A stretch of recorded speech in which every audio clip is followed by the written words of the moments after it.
Well, here we are, and it is live talk with Becky Chernek. And sometimes I often say, not just all about F&I.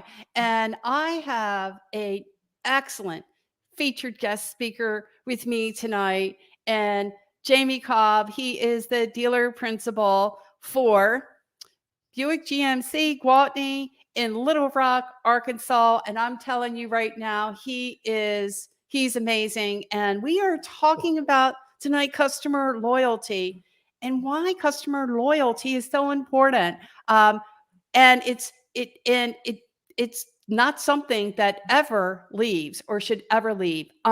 So if you guys are new to this channel, I'm Becky Chernek, and I've been providing the very best in finance and insurance training for automotive dealers throughout the USA.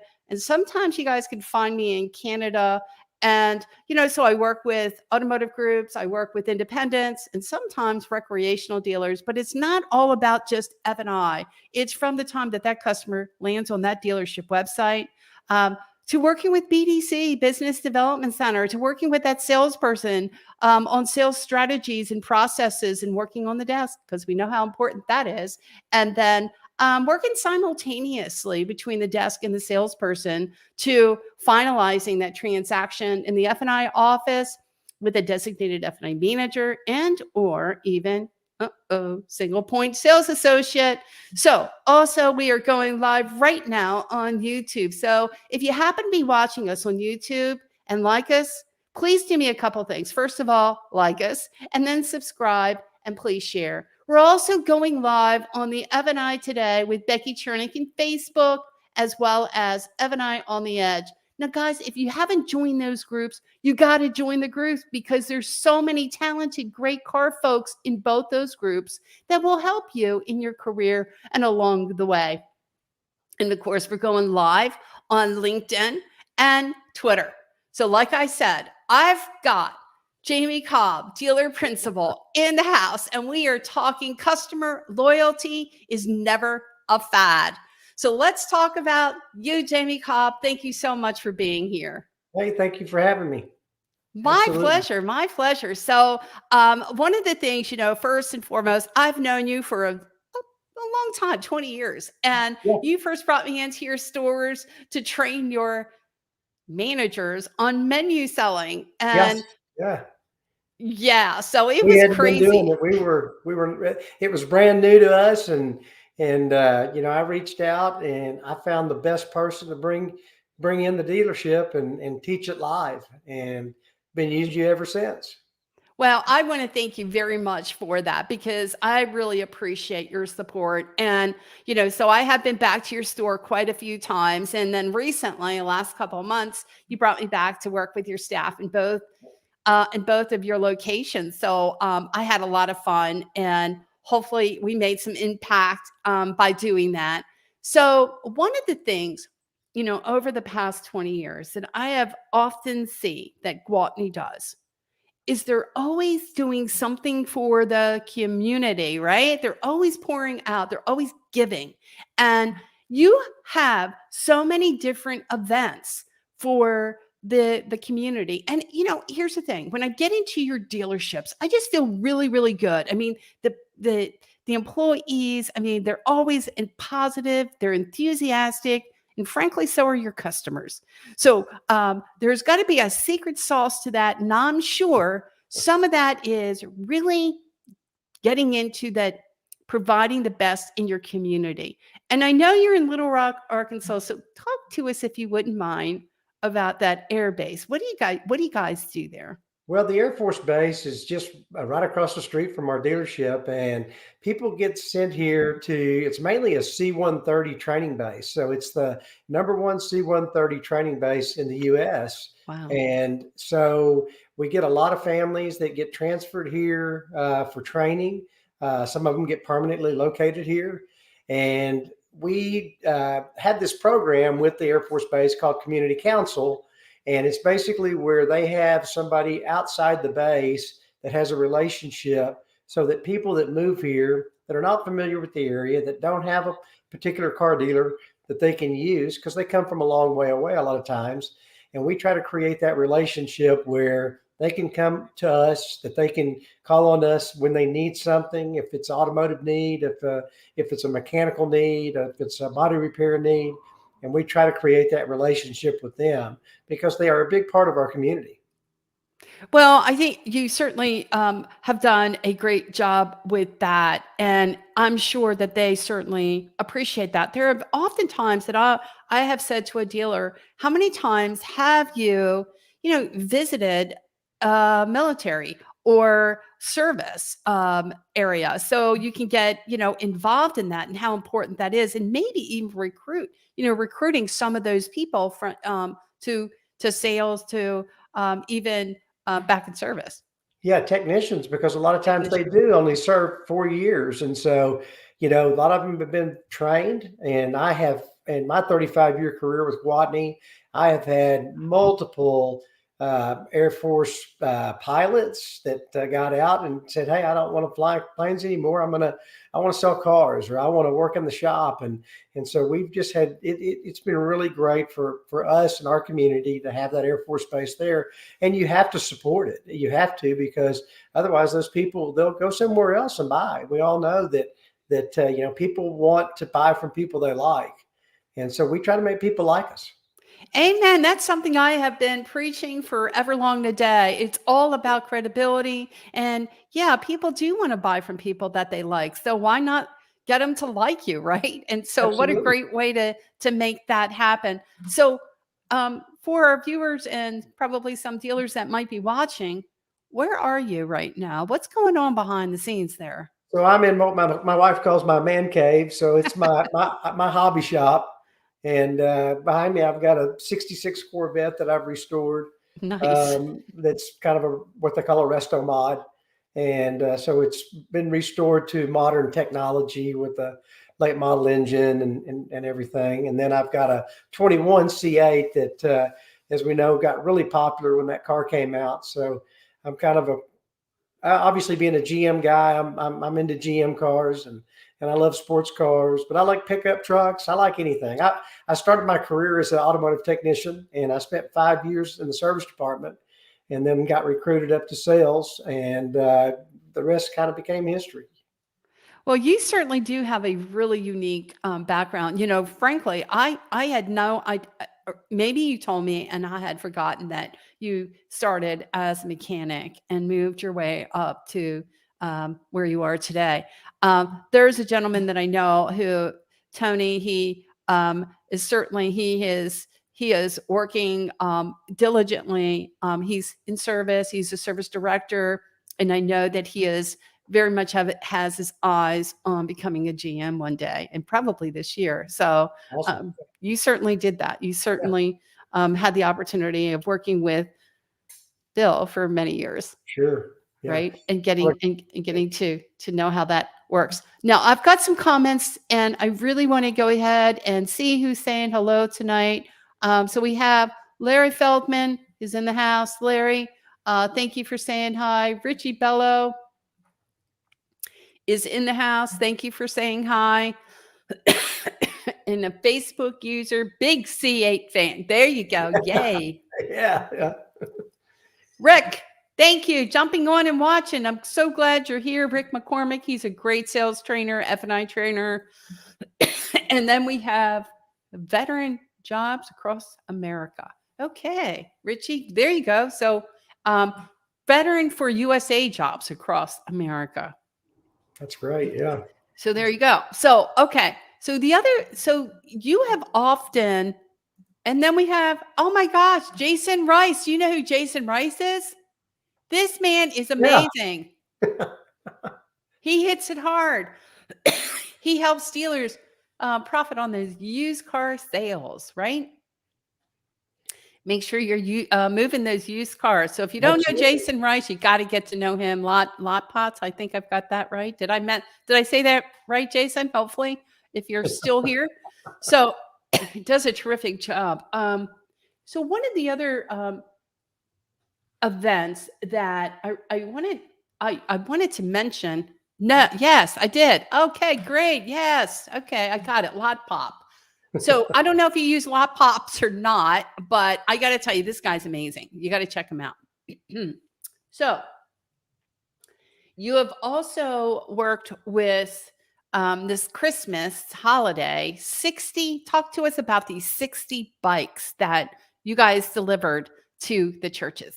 Well, we had a local community that we partnered with that wanted to provide gifts for families that were unable to do that, and so they had a wish list, and we actually had a request for bicycles, and there were boy and girl bikes that we needed both. So we ended up purchasing 30 boy bikes and 30 girl bikes, and then they were issued a certificate, and then we actually went to the community center, and these people came and they picked the bikes up. And it was really great to see the excitement that these people get, because, it's something they are not able to give their families financially. And when you can do that, then you got to give back to people that need that help. It's just, but you got to get involved. You don't just take the bikes there and drop them off. You're there, and you're seeing the excitement, and that's what feels good. It's not about the money part of it. It's about, seeing people that are less fortunate that have the ability to be able to get that stuff.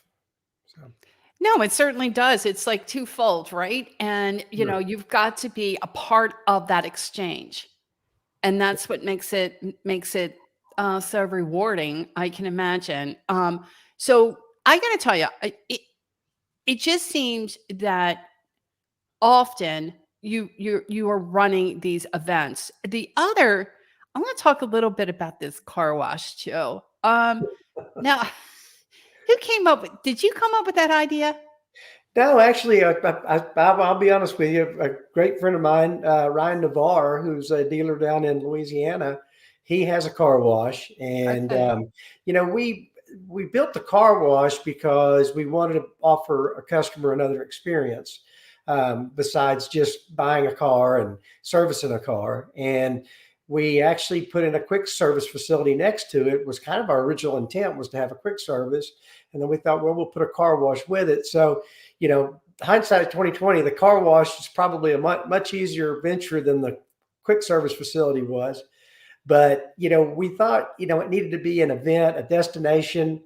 Car washes could be boring. And so we kind of looked in and we saw that the tunnel car washes were really becoming really big and popular. And so I kind of, went to some of my dealer friends and said, what are some of your ideas? And so, they said, you got to build events around them. So you got to build holiday events. So, for instance, our biggest one is our Gwatney, because the name of the car wash is called Gwatzilla.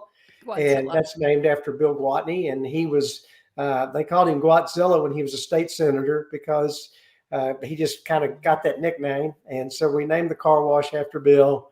And then we had this Squat Thrilla, which is basically a haunted car wash. And it's amazing the characters that we attract. You can go to YouTube and just put in Gwatzilla car wash, and you'll see some of the events that we have. And it just drives. We have to get the police involved.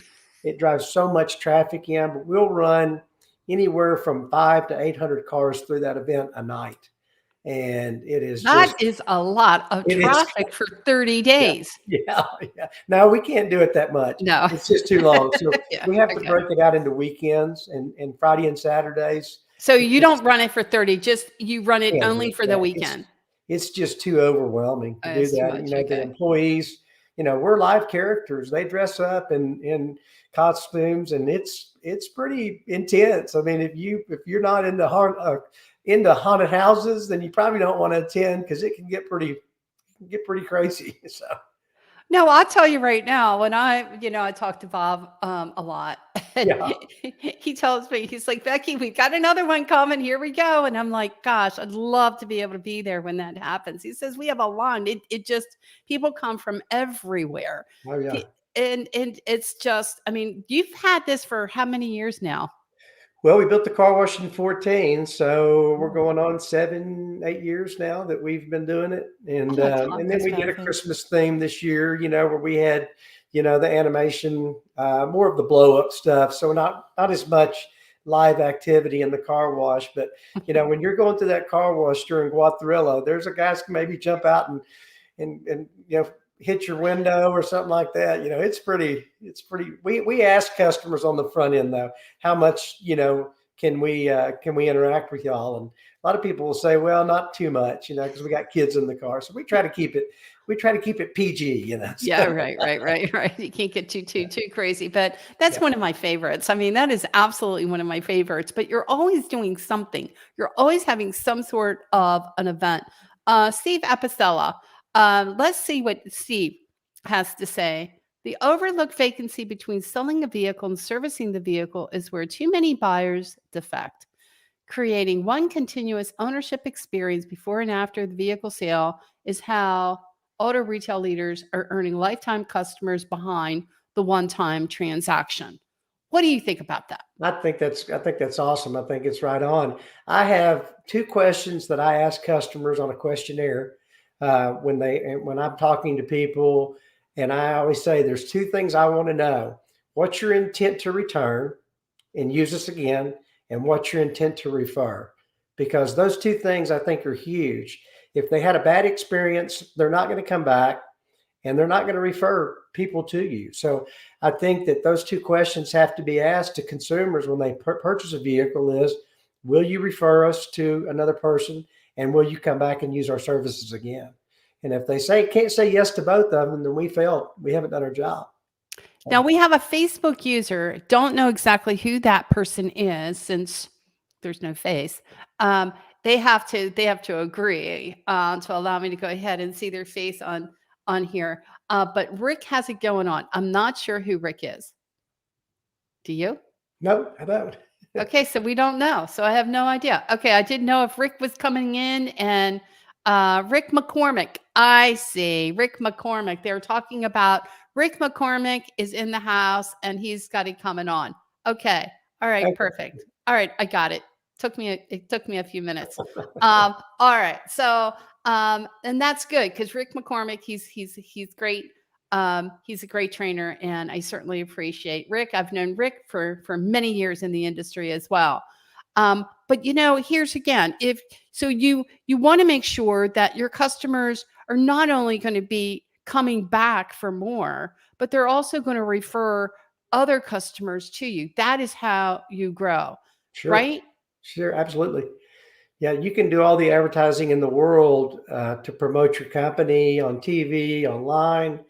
But if you've got bad Google ratings and all those things that can hurt your reputation, then it doesn't really. You're just wasting your money. So I think you've got to invest in creating that buying experience, or like the gentleman said a minute ago, that seamless experience with service and sales. So one of the things that I know about Stephen Apicella, and I've had many conversations, he is a very bright person, and he has an amazing technology that really streamlines that the process from finance to service. And one of the things, as you know, I've talked about a lot is, are we getting back in front of the customer after the sale? And also, what is that relationship, between the customer and service as it pertains to the products that the customer has agreed to take advantage of? And oftentimes, now it really is dependent upon the different providers that the dealer does have. That sometimes some of those products don't show up on the DMS. And sometimes the customer or the service writer, the service writer is telling customers that maybe that they don't have a service contract when they do. So it gets a bit there's some friction there. Sure. Where the Absolutely. technology, what it's doing is it connects the product to the VIN number. So there's never that concern. Yeah. So it makes that claim processing that much easier, which I absolutely love. But also, let's say service customer for whatever reason doesn't take advantage of a product at time of sale. How often does that happen? Right? It can happen. And they maybe rethink that decision at a later date. Well, his technology gets in front of that customer before, during, and after the sale. And it's very unique and it makes a big difference, but it's all behind the scene. So it's an app that a customer adds, obviously on their iPhone, but there's a lot to be said about it. And then, of course, you can add different types of coupons, things like that, to notify the customer different options that might be available in service. Kind of cool. Yep, very cool. Yep. We have just recently started having our finance managers, instead of standing around in the showroom waiting on the next deal, we've had them down in the service drive with the service writers and training on selling service contracts, and it's been really good. Our service writers don't sell service contracts because they don't know how to sell service contracts. That's But if right. the finance manager is there, we have found that we are going to pick up 10 or 15 a month by him just being down there in the drive. And a lot of them are not even our customers. They didn't purchase the vehicle from us. And, we all like to think we're really great in the F&I box, but we're not always the best. But maybe you're taking advantage of some of the opportunities that customers didn't get that option from another, seller, maybe a used car dealer they bought the vehicle from.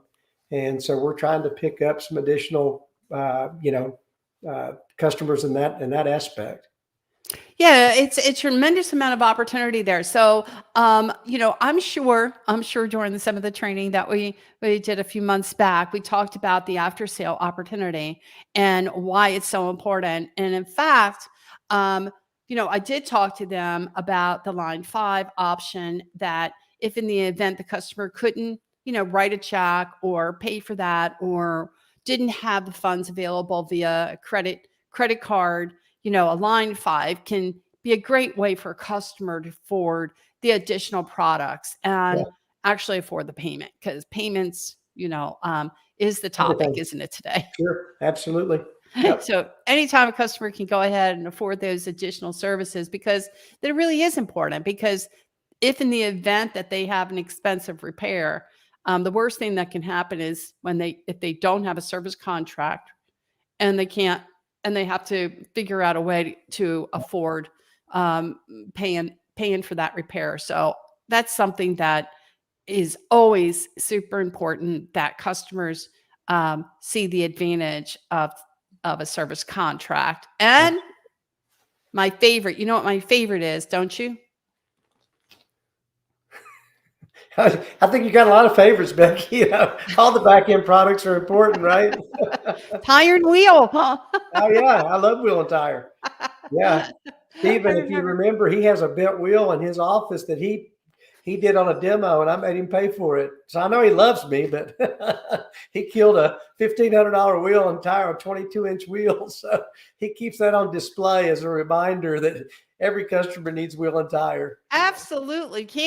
You can't let them leave without the tire and wheel and tire. I mean, is so important. And I remember Zach and me, oh my gosh, I'll never forget that. And that was years back. And I'm like, Zach, it's okay. We can upsell to a tire and wheel. Did you upsell to a tire and wheel? No, I didn't. Well, the next one you're going to do it. And he did. Yeah. And he did it again and again. Yay, Zach. So Tony's here tonight. And so he says, hello, Tony Owens. Yeah, Tony. Tony, I give you all the credit. He's a service director. He knows his stuff and then some, and he has his eye on being a GM. So I will say that. And I know you'll get there in 2023. And Brian Wade Matthews is in the house. So thank you for saying hi. I appreciate it. Rick, good night, Becky. Good insight, Becky and Jamie. Love hearing other perspectives. I appreciate that, Rick, and I'm glad that you're here as well. So, so there's a lot of changes going on in the industry. And I think it's important that the consumers really understand that there are dealers out there like yourself that they are giving to the community. They are giving to their employees. One of the things we've also talked about is that you have little to no turnover in your stores. I mean, which turnover, first of all, to me, turnover really impacts negatively performance as well as that customer service over a period of time. Yeah, definitely.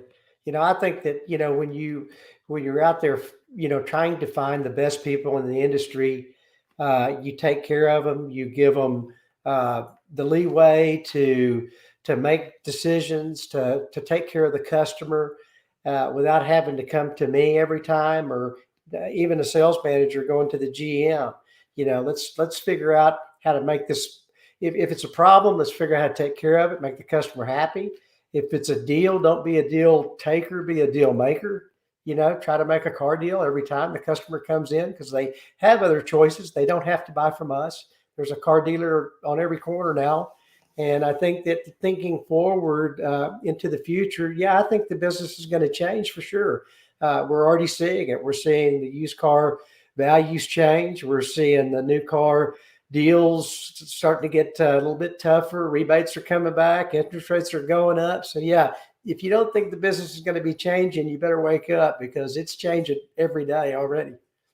Amen. So I know that you have customer loyalty comes first, customer retention, customer referrals. Really want to make sure that your customers have, the ultimate experience when they purchase a vehicle at your dealership. Absolutely, all day long.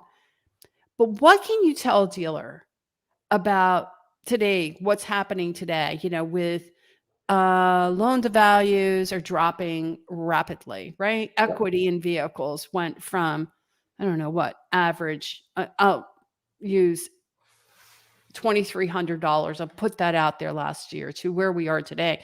Everybody's a bit different. The equities have dropped. The loan of equity in vehicles have dropped down significantly. And really embracing this and understanding that you just said it. I mean, customers, there's an affordability crisis here in the United States, and people can only afford so much. So how do you train your staff really to embrace all these changes? And I'll tell you another thing real quick too. There have been a lot of sales associates as well as F&I hired in the last 2 years. And they did not have to go go through what you and I have gone through over No, the past not at all. 35 Yeah. freaking years. Yeah. So how do we figure this out? How do we keep from having this massive turnover? And how do we train up our staff to make sure that they're embracing what's happening today? Yeah, well, you said it, Becky. I mean, if you got in the car business in the last couple of years, I mean, we all think we're car geniuses, but really, reality is we're a product of what was happening around us. I think we have to create a COVID within our own dealerships nowadays to try to get our thinking up, But I hate using that terminology, but anyway, you're right. I mean, we have to get back to training our sales staff on how to get back to the basics, and that's going back to presenting the product 100% of the time, offering customers all of our services, trying to I guess up our employees, meaning that we try to get our employees to be thinking and learning more, and teaching them the trade of the car business, because it's back to that. Hey, I want to negotiate the price. And if you purchased a car in the last 2 or 3 years, I mean, we all know that people were paying top prices for cars, and they were getting top trade-in values. And that's all going to kind of change. So it's not automatic anymore. You have to be able to react to the customer's questioning, get back to overcoming objections, and it's the car business pre-19, right? I mean, I think that's kind of what we got to start thinking about. But I think it's even changing more than that, because we've created a culture of this, this come in, shake my hand, you've got the product, I'll take it, and then they leave, and I think that's all going to kind of change. And I couldn't agree with you more there. So Okay, so the I'm gonna hit you with a tough question. I'm gonna hit you with a little bit of a tougher question. Okay. I've been, kind of, there's a lot of talk between digital retailing and starting the customer online, giving customers the ability to determine payment options, um, the determine payment options online. Now there's talk with, okay, there we have it. We can talk terms and that sort of thing online, but continuing that conversation from the time the customer's online to in dealership to desking with that customer simultaneously between the salesperson and the desk. How do you see that happening for some of these dealers? Well, Becky, I mean, this was a big topic you and I talked about many years ago, and That's I right. think it has to be a very transparent transaction. And I think years ago, with a buyer's order and a pin, you could, you know, be flashy and show payments and people bought deals. But I think, especially with the internet, everything's got to be very transparent. I mean, you're going to be disclosing the customer's interest rate that they qualify for. So we have to have more information now from the customer than we used to have. We put the car deal together and then we got you financed. Now it's almost a little bit backwards. We have to, we got to jump through the approval process almost before we even negotiate the deal, because the terms change based on customer credit, based on incentive rates, based on interest rates. So yeah, I think the internet makes it a little bit more challenging. I don't think it's as easy as we think it might be with than it was when the customer walked into the showroom. But I think you better make sure that you're doing it the right way so you don't put yourself in a bad position with the buyer. Yeah, I think that to make a customer, the idea behind giving customers some flexibility to be able to desk the deal themselves, meet online to determine payment option in advance to know what they could budget for. And then when they get into the dealership, we were only kidding. We're That's yeah, you're right. I mean, it is. Well, you didn't read all the fine print. You didn't see the asterisk down here at the bottom. You didn't, you didn't click on that. So So, I what are think, you yeah. guys talking about? It's like, and then everyone starts all over again. Like, okay, we're going to just start this process all over again. And talk about frustrating, I think, for the customer.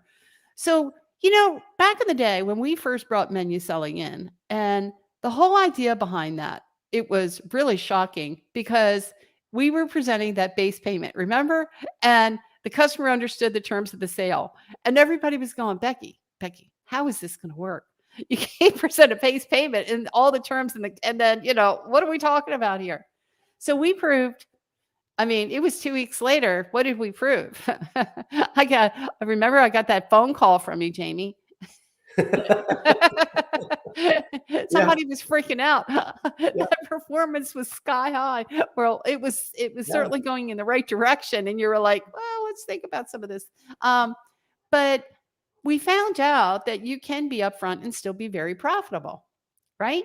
Absolutely. Yeah. I mean, like I said, I mean, the numbers are there, and you might as well just be honest and forthcoming. And we all know that some desk managers like to pad the deal and help out the finance guy in the back end, but in reality, the numbers, they're there, so you might as well just present the deal in its entirety, and then people are going to buy the product if you do your job as a finance manager and you present the product the right way, and you tell the customer what the benefit is in having these products, then they're going to purchase the products. I mean, I just can tell you, I just bought a new boat recently, and I went through the finance process, and they showed me the benefits of having some of these packages. And so yeah, I did. I mean, I'm that guy that believes in having protection on things when I purchase them. So Amen. So here's the thing. So when we get into the digital retailing and we bring it in-house, so where I'm going with that, I believe it's a much easier way for the sales associate to present their menu. And by that, I mean a you want to call it it's more of a continuing first pencil, but it's allowing customer again to pick up where they left off and bringing them back into the loop of presentation. And it's 100% of presentation, 100% of the time. And it's extremely user-friendly, as opposed to maybe that first pencil, which we know is a bit of, we do it for that reaction. Yeah. Where I think that this is a little bit easier, more user-friendly for a customer, not necessarily they can pick up where they were and also have more flexibility to determine the options that would be best for them. And I just feel that that is just a better scenario than what I'm seeing, what I see go on, especially with some of these, what they say is the first pencil, when in fact, I don't think salespeople do really all that great in presenting that first pencil to obtain a to obtain that response from the customer, to determine the options or what the customer will agree to pay for the car. That's Sure. just me. No, And and that's you're how I'm right. seeing it. Yeah, and that's why I think that the buying process, we go back to the old road to the sale that I was trained when I got into the car business, and that's to build rapport with the customer. And you ask customers these questions on the front end. Hey, have you shopped anywhere else? Most customers are going to be honest with you. You know, if you and you know, you got to ask these questions on the front end. Did you look at our vehicles online? Because, you know, if you try to pencil a car deal and you've got the car discounted 3,000 online and they know it, and they don't tell you that, and then you try to hit them at full sticker, you know, they're gonna come out of the desk, you know, they're gonna come off the chair. And you know, what are you trying to do to me? You know, so I think if the salesperson, you're right. I don't think they do a great job on the front end asking the right questions. And I think that most people in the last couple of years, when they walked into the dealership, if you had the product they wanted, I think they pretty much assumed it was going to be sticker price. But then I hear dealers that, you know, and I'm not saying anything bad about anybody, but, you know, that go back and their internet price, and then they hit you above that, you know, and the customer's like, well, wait a minute, this is not what you had it on the internet for, because, you know, GM doesn't allow you to just mark it up, you know, online, or with our dealership, we don't. So, you know, and I just think that you have to know what your customer's thinking is when they come in, and you do that by asking those qualifying questions as a salesperson, and not just trying Amen. to throw something on the desk, not trying to throw something on a buyer's order and present it. You know, get to know your customer on the front end, and then you won't run into those issues. And it just transitions so nicely into the F&I office, you know, that just the two just go hand in hand. And I just love that. So I love the concept behind menu selling. I love the concept about getting in front of that customer and being consistent. And just let it work for itself. And you know what? Customers, just like they did in F&I, surprise the heck out of us, Yep, right? that's And exactly you right. present that menu, you don't prejudge, just let it do its thing.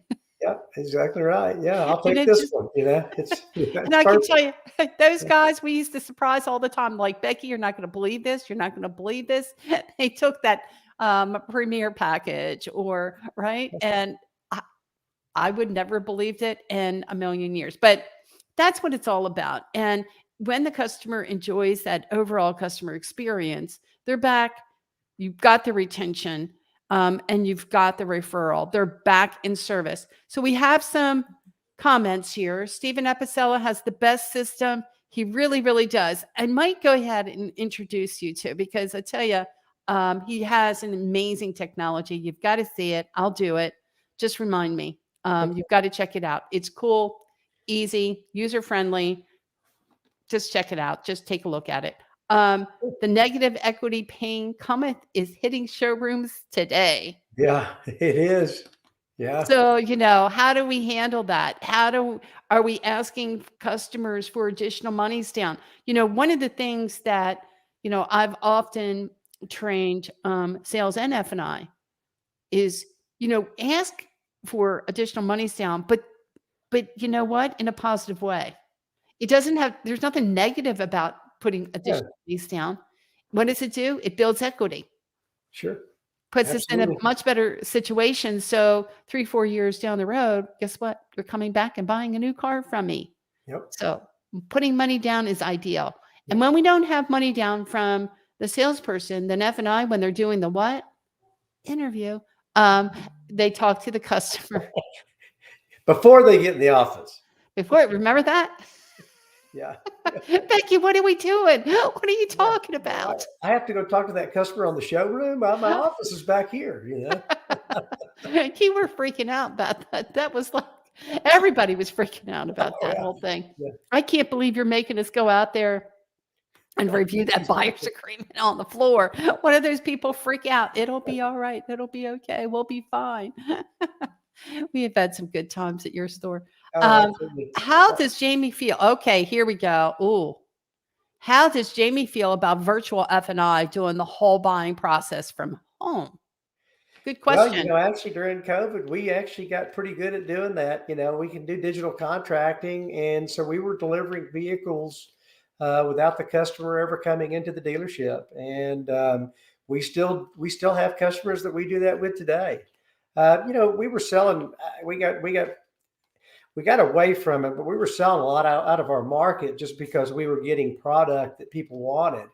And so, we did a lot of F&I from the desk, from the phone, from the PC, back and forth with the customer without the customer ever making it to the dealership and never actually seeing them. So I think it's some customers, that's the way they do it. I mean, think about, I'll use Amazon as an example. I mean, how many people are buying stuff on Amazon with never leaving their living room couch? And, why shouldn't we be able to do it with cars? I think we can.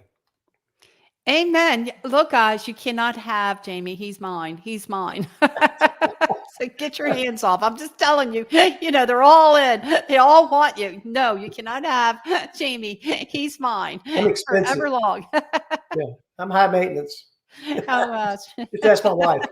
Hey, you know what? You got to bring that buy-in with you, Becky. Whatever you do, you got to bring that buy-in. That's it. So Yeah. I should talk about the time that from the first day I came, well, the hotel was all right. It was okay. The second time I got an upgrade, but the third time, I got an upgrade to Peabody Hotel. There you What's go. that tell y'all? Yeah. Those So were the days. we had to get to know you. We didn't want to spoil you on the front end, We just, No, you didn't. Not the first trip in, but the second and the third, let me tell you, all in. I'll tell you, I was picked up at the hotel, brought into the dealerships. It's like, okay, Becky's in the house. right. That's it. Yeah. Hey, but you know what? The thing is that you put these process policies in place, and as bizarre as it may feel and seem that it's different than what we've ever done in the past. But you know what? At the end of the day, it actually works. It's Yep. scary. Yeah. It really is scary. And I talk about those days often that people have to realize that when we were training on menu, it is very different than anything we were ever trained to do before. Yeah. We were bringing them in the box, closing them down. So we'll talk payment when the customer gets in the F&I office. Don't even worry about all this other stuff. We got this, Becky. But now we are actually disclosing the terms of the sale in the interview before the customer makes their way into an F&I office. Who does that? And then we prove that you can absolutely be upfront, put everything out there for the customer to understand, and they buy from you. Well, and another thing too, Becky, one thing we found for sure that our chargebacks went down when we started doing full disclosure because people would get home in the old conventional way and didn't know they bought a service contract or didn't know how much it was. And then they'd start looking at their paper. Nobody really pays attention. They're excited. They're buying the vehicle. They want to sign the paperwork. They want to get home. And then they sit down and they start reading that thing line by line. And they're like, oh my gosh, look what I paid for this. And look what I paid for that. And then the next thing you know, the finance manager's getting a phone call that, hey, I don't want this. So, when you do full disclosure, then you don't have those after people get the buyer's remorse thing because they didn't know what they were paying for. So I think it's just a lot better process. And I mean, you brought that into our dealerships 20 something years ago, I know. and I still bring you back today. And, you came back a few months ago, you tuned up our menu. And I mean, it was time. I mean, we had been using the same principles for many years, and, times change. So let's change with them. So I think that was great that you came back in and did that for us. Well, it's really kind of cool, like I said, and I really enjoyed working with everyone and seeing everyone again, and especially after COVID, it was a lot of fun, and I certainly did enjoy that. Now, I had on Jennifer Suzuki last week, and we talked a little bit about this virtual F&I, and um, she had mentioned, same thing that you did, that COVID really. And someone saying, just build value. Amen. Just build that value, and it always outweighs the cost in the customer's mind. Sure. Yay. Yeah, Right. But we were absolutely. talking about, I'm going to get back to this a little bit on this virtual stuff. Um, in that she mentioned that during the COVID, a lot of dealers didn't have a choice but to um, go virtual. And now that, we're not there. We're back to pre-COVID days, and more dealers are not really embracing digital retailing anymore. They're back to nickel and dime negotiations. What do you say to those dealers that, here's what I mean, I'm not saying let's press it and but press that we do a certain thing. I think it's important that we're flexible. Yeah, I would agree 100%. I think it's like people saying something as basic as, what's your preferred method of contact? How would you like this deal to go, Mr. Customer, Mrs. Customer? Would you prefer to do this completely over the internet and from start to finish? I mean, again, it's the customer experience. And so what do we want to do? Our end result is to obviously sell a car, but it's to make the customer happy about the purchase they made. And again, back to my quote I made a minute ago, intent to refer and intent to, to return. And I think that's why you have to embrace whatever the customer wants to do. If they don't want to come into the showroom, if they want to do the whole buying process over the phone, the only thing that I say that gets tricky about the online buying experience is sometimes with the trade-in. Yeah. Sometimes that can complicate it a little bit because, and you want to say, hey, Kate, hey, Mr. Customer, how's your trade in? Oh man, it's perfect. It's brand new, and then they come in, half the side's gone off of it. You put this number on there. And so wait a minute, we got to regroup here. But, that's probably, I would say, the biggest challenge in it. Doing everything virtual is not an issue. It's just mainly getting your eyes on that trade in and making sure that you give them the right value, because you don't, again, you don't want to put too much in it. You don't want to put too little. You want to make the customer happy and do the deal.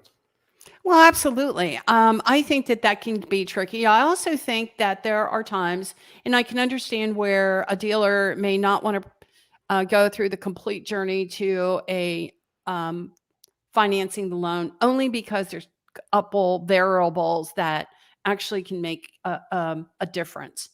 And as you know, there are maybe not at that particular time, the variables may not, knowing more information could definitely put the customer in better terms that they would qualify for.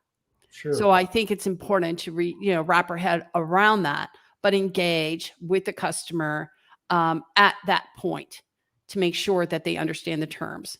And again, the whole idea is making sure that once they get to the dealership, that we're just kind of picking up where we left off. Sure.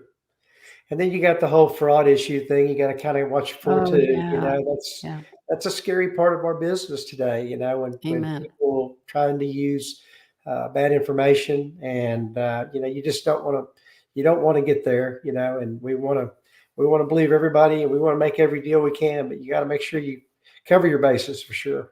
Cover them. I mean, especially, so I talked to some dealers about when you take a customer on a test drive, what happens to this driver's license? Now you are getting the driver's license. Yeah, of course, we got the driver's license. I'm like, okay, where does it go? Is it stay with you? Is it sitting on your desk? Is it sitting under, inside your desk? Where is this driver's license? And who's validating it? Who's assuring that the information is correct? Is it being scanned? Is it being properly updated to a private server? Is it validated to assure that the customer is who they say that they are? Or are we just letting customers just kind of leave the lot with your salespeople? And who knows whether or not this information's the driver's license has actually been verified? I think that that's kind of stuff that kind of scares me a bit, because I'd hate to see customers, I don't know, or an employee taken off with someone that maybe they shouldn't be taken off with, or hopefully they come back real soon. I've got a question here from David Ball.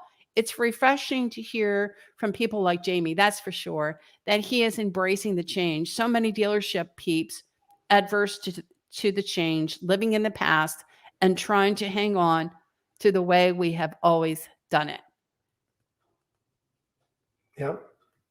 Sometimes it's easy to not make those changes. You don't, it's complacency, and not forward thinking, being reactive and not proactive. And I think that, I think David's right. I think we just have to, it's going to change whether we want it to or not. Just like I think that's what we're getting ready to see. So I think if people aren't getting out there, we were talking about this same thing with inventory, and the manufacturers are starting to pump inventory back up again. We're starting to see it come in. I liked the lot being a little bit leaner. I didn't at first. I didn't think I was going to like it that way, but then I really kind of got to where I really liked it that way, selling 100% of everything that came in. But now we're starting to see some inventory come in. And so I think you got to figure out, okay, so where do I want to be? Do I want to get back in the volume game? Do I want to scale it back and not order in stock as many? But I think that I want to keep going. I think I want to try to sell as many as I can and earn as much product as I can. And I need to get back to creating that customer experience in my service department. I mean, we saw sales slow down with inventory, and so that hurt our service numbers. And so we need that customer to come back. We need those vehicles back in the service department. And I think you just got to be ready to change when the market changes. Amen. I mean, we got to pivot a bit, right? Just, it doesn't have to be a major overhaul, but we have to, one of the things when I go into a store and they want to maybe flip on, or the switch to digital retailing from online to in dealership. And they want to look at or take a look at some of the technology to be able to do that with. Well, first and foremost, you have to look at your process, your current process. You have to sit down and look at the current process and how it all works, how it's all coming together. And so many times when we do, we find out there's so many different inefficiencies in our process that we didn't even know about. So in order to embrace some of this new technology and how it integrates with your current workflow, you have to look at what's really happening in that process, that it can actually help to make a difference. So many managers alike, and I think it comes more from what goes on in the trenches than I see the dealer. I think the dealer is like, yeah, I get it. But what happens is when we get this technology, they see it as a way to take away or replace them. Yeah. Like, no. Technology's not there to replace you. It helps to make a greater impact. It helps us all to be more efficient. Sure. Well, it's just like, appraising a vehicle today. I mean, I remember back in the day when I kept my black book in my front pocket and I flipped it out, and I flipped through it and I found the vehicle, which I hoped was the right one. Now we scan the VIN code and it goes into the system. It tells us what options the car was built with. It's going back to the day. Do you want to get split open for open heart surgery, or do you want to stent and you walk out the next morning or the next afternoon or whatever? So, you gotta embrace technology. You have to. And digital menu that you brought into our dealership, with the F&I process. Yep. It's so much cleaner. It's more professional, than handwriting the old, paper menu. And you could tell half the copies were ran off crooked and it looked old. Something, yeah, It's yeah. just, come on, let's be professional in our industries. I always tell people that too. Are you being the best in your industry that you can be? Are you doing the best things and the best processes? A lot of times we're probably going to say, no, we're not. And, people always come in and try to sell me the next best thing sometimes. I need to focus on my processes under my rooftop first.